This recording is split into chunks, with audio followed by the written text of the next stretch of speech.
एक साहब ने मुझे अपना मुशाहिदा बताया। मुझसे कहने लगे कि मैं बाहर मुल्क रहा, अबू धाबी बहुत अरसा रहा। कहा कि मैं जिंदगी में सारी उम्र वहां रहा, माल भेजता रहा, पैसे भेजता रहा, साल के बाद आता था। आखिरकार मैंने कहा अब वहां जाके वक्त गुजारूं अपने मकाम पे। मैं फिर अपने वतन में आ गया। कुछ ही अरसे के बाद मुझे पता चला कि मेरे पास तो कुछ भी नहीं है, जो कुछ था वो सब लोग खा गए, और अगर जायदाद बनाई तो उन्होंने अपने नाम बनाई, मेरे पास कुछ भी नहीं है।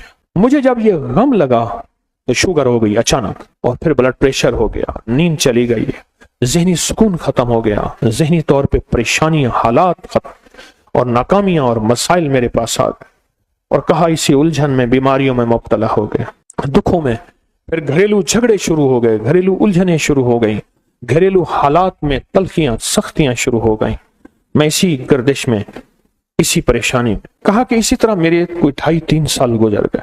एक दफा मैं नाई के पास बैठा था अपनी हजामत कराने के लिए, बाल कटवाने के लिए। मैं बैठा हुआ परेशान बैठा था, तो एक साहब मेरे पास आए, पुराने जानने वाले। उस वक्त जब मैं मुल्क में था, जवान था, वो भी जवान था। मुझे देखा तो मिला, बड़ा खुश हुआ। कहाँ आए, इतना अरसा के बाद मुलाकात हुई और इतने अरसे के बाद आपको देखा, क्या हाल हो गया है, इतनी जल्दी बूढ़े हो गए हो। देख मैं तेरा हम उम्र हूँ, मैं तो जवान हूँ, इतने बूढ़े तो नहीं हैं। इस तरह के हालात। तो कहा मैंने उसे सारे हालात सुना कि मेरे हालात ये हो गए और मेरी परेशानी। सुनते सुनते कहने लगा इधर आ, मेरा बाजू पकड़ लिया, मेरे करीब आके बैठ। करीब बैठ गया। कहा तुझे एक वजीफा देता हूं, अगर मसाइल का हल चाहता है, मुश्किलात का हल चाहता है, और चाहता है वो चीज जो तूने सारी उम्र चाही थी तुझे मिल जाए। अब जरा इस लफ्ज पे गौर कीजिएगा, बड़ा भारी और वजनी लफ्ज है।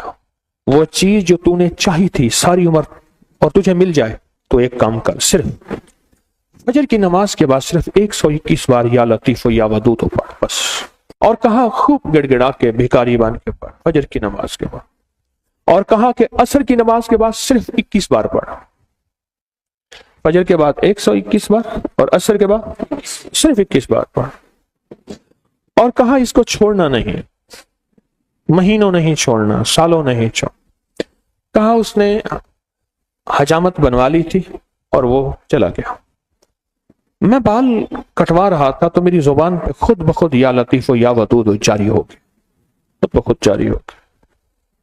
और कहा कि फिर मैंने इसको पढ़ना शुरू कर दिया। कहा मुझे नींद तो मेरी खत्म हो चुकी थी, नींद तो वैसे ही नहीं आती थी, मैंने पढ़ना शुरू कर दी। कहा चंद ही माह पढ़े थे, सबसे ज्यादा जिस बंदे ने अपने नाम जायदाद करवाई थी वो मेरा सगा भाई था। भाई के नाम पैसा भेजता गया और वो जायदाद लेता गया। जब मैं आता था वो कहता था ये तेरा है, ये तेरा है, ये तेरा है, और मैं खुश होता था। कहा मेरे पास आया, फजर के वक्त मैं तस्बीह कर रहा था। कहा कि अपना जो है ना वो पगड़ी होती है, देहाती बांधते हैं, वो साफा पगड़ी उठार के मेरे पाँव पे रख दिया। अल्लाह के वास्ते माफ कर दे, जो मुझे पता है तू लोगों के पास आता जाता है, तूने कहीं से मेरे ऊपर तावीज कराए हैं, मेरे वो तावीज निकाल दे।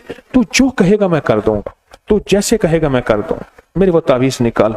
मेरे तन बदन में आग है, मेरी जिंदगी में परेशानी है, मेरे घर में बीमारी है, मेरे घर में दुख हैं और तकलीफें हैं, मुश्किलात और मसाइल हैं, मेरी जिंदगी सख्तियों, पता नहीं क्या क्या मुसीबतें उस बेचारे ने बताया। कहा मैं हैरान हुआ, मैं खामोश हो गया। और कहा कि खुद ब खुद गया और मेरी आधी से ज्यादा जायदाद उसी के पास थी और मेरे नाम करा दी हर चीज।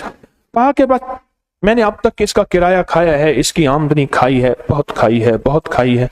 पिछली माफ कर, तेरे नाम कराने में जो पैसा लगेगा वो भी मैं दूंगा, बस तू कबूल कर अपनी नेमत, अपनी चीज, मुझे मेरे लिए वो तवीज निकाल। और कहा कि मैंने वो मुझे दे दी उसने। मैं तस्बीह पढ़ता रहा और तस्बीह पढ़ता पढ़ता एक दफा फिर आ गया कि मेरे साथ बैठा और कहने लगा मुझे सुकून मिल गया है, तेरी मेहरबानी है, तूने तावीज निकाल दिए हैं, अब मेरी जिंदगी में राहत है और मेरी जिंदगी में चैन है। और कहा मुझे उस तस्बीह का ऐसा यकीन हुआ, ऐसा यकीन हुआ कि बस फिर मैंने कहा अब तो मैंने छोड़नी नहीं।